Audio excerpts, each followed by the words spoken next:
שלום לכם.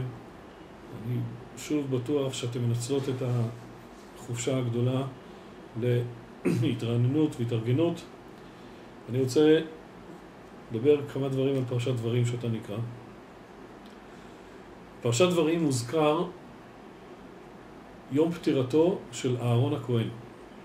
באחד לחודש של חודש אב כתוב שאהרון נפטר מן העולם, וזה די מעניין שזה פעם יחידאית שבה מזכירה התורה את יום פטירתו של מי האנשים הגדולים המוזכרים בה.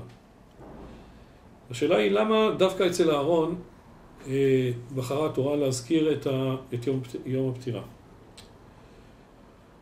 מסתבר שיום פטירתו של אהרון התחיל תהליך שזמן שאנחנו היום בעצם מציינים אותו, ובעצם משלמים את המחיר של מה שהתרחש באותו זמן.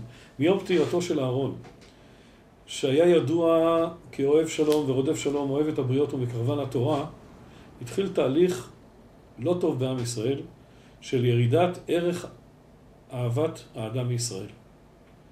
התהליך הזה התחיל אז, כאשר המטיף הגדול, הדמות שהייתה מיוחדת בזה, הלכה מן העולם, והגיעה לשיא באותם ימים, שלהם אנחנו קוראים ימי החורבן.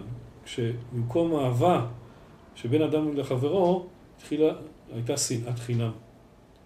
שנאת חינם שגרמה בסופו של דבר לחורבן הבית. בימים האלה אנחנו מצווים יותר מאשר בכל זמן אחר להגביר את אהבת החינם שלנו. ואהבת החינם מתחילה קודם כל בזה שאדם מכיר את עצמו ואוהב את עצמו, בצורה נכונה. דרך אהבת ההורים, האחים, דרך אהבת הסביבה, ובכלל לאהוב את האדם ישראל. אהבת החינם הזו, כדברי הרב קוק, היא זו שתביא, אם ירצה השם במהרה בימינו, לבניין מחודש של בית המקדש.